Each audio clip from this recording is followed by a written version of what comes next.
Okay, so I'm going to keep paragraph 4 a bit brief, just because I think it's fairly self-explanatory where this one's going, given all the comprehensive information on the previous paragraph. So for paragraph 4 of the Elizabeth Barrett Browning and Gatsby essay, you want to be tying the ideas you've got in paragraph 3 from Elizabeth Barrett Browning into Gatsby. Okay, so some of the main things, just to recap, that we did in EBB for paragraph 3 is just having a look at the type of love that she not only aspires towards but discovers and requests and whatever else you want to say about that kind of love that she has and she shares with Robert Browning.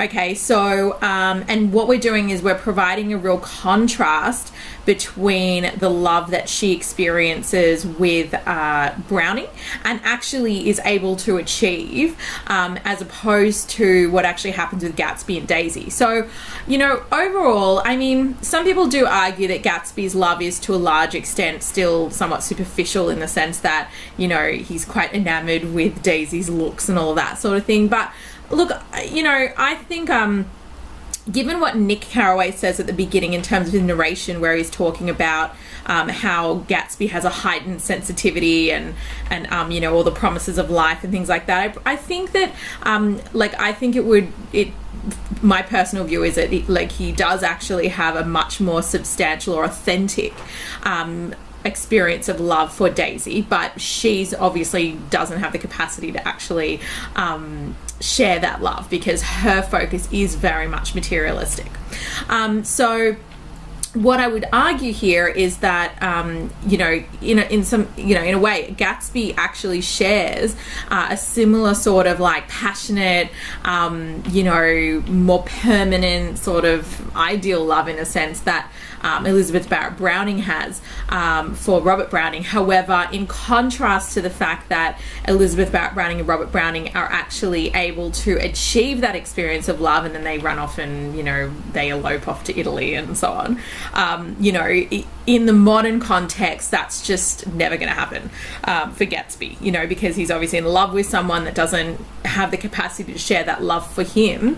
And he's just in such a bleak, cynical world that such an experience of love and devotion just can't prevail, cannot survive, essentially.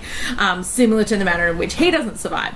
And so as Carraway says, it is this context that metaphorically preyed on Gatsby, which we sort of looked at in that opening paragraph on him. So in the opening part of the actual novel. So what I would suggest actually discussing here is have a look at Gatsby's expression of love versus Daisy. So there's a couple of places you could look. So one such place would be, if you're actually looking at the fact that Daisy is unable to share that sort of love that Gatsby has. So obviously Gatsby's for Gatsby, there's that whole motif of the green light. He's reaching towards this ultimate goal of perfection in terms of the love that he dreams he has, or the relationship he dreams to have with Daisy, but ultimately it's a light, or it's an object, a thing that he never actually is able to reach. It's always out of his reach. So that's something you can mention. But in relation to his love, I really like the part where he tries to get Daisy to actually tell Tom finally, okay, I'm going to be the Gatsby now. And for Gatsby, it's really important for him that Daisy tell Tom that she never loved him, and she actually says, I can't actually do that, and so Gatsby can't just accept the fact that so Daisy's well, I love you now, isn't that enough? And for him, it's actually not enough. For him, his love has been so permanent and soulful and unwavering, that he can't accept the concept or the idea that Daisy's had any feelings or love for Tom. Which, in a sense, the fact that she has, and she does say, I did love him once, it kind of does, that's then starts portraying her as a lot more fickle. I don't think Gatsby would even dream of falling in love with someone else given his utter devotion to Daisy. But for her, it's like she loved Gatsby, and then she loved Tom, and now she loves Gatsby again, you know. So it really does start portraying her sort of fickle character. Okay, so have a look in that part where, you know, that happens, to get a sense of Daisy's inconstancy or inconsistency in relation to the love she, you know, supposedly has for Gatsby.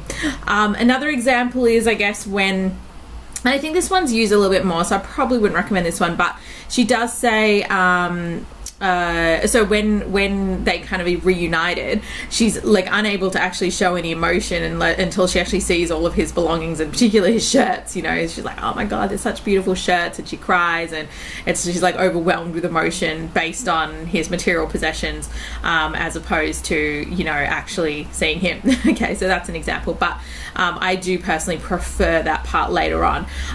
You know, so to kind of conclude, the kind of relationships that you do have are very much destructive. So there's that really good quote, you know, where Nick Carraway says towards the end that Nick and Daisy are careless, and they, you know, they go out and smash up people and things, and they return back to their money.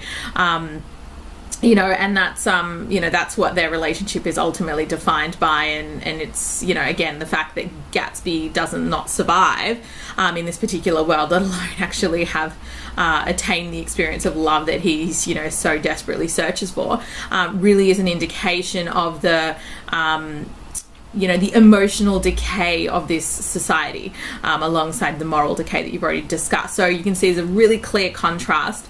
You know, so there's a similarity in the sense between the love that Gatsby yearns for, similar to Barrett Browning, but as Barrett Browning warns in relation to, you know, love being based on like superficialities and you know, just being something that's said and not really like felt, you know, properly. And I think Gatsby does have that experience, but obviously Daisy doesn't, and it takes two to tango. So essentially what happens is, you know, in contrast to Elizabeth Barrett Browning, Robert Browning, whose elopement signifies the, you know, accomplishment and fulfillment of the love that they aspire towards, again, despite the context they live in, because as we discussed, you know, that was very unconventional. Gatsby just does not even have that opportunity in a modern world that is completely, you know, bleak, cynical, and you know, which has led to the dissipation of really kind of true feeling and relationships and passions and so on. Okay, cool. So I'm going to leave you with that, and we'll go from there.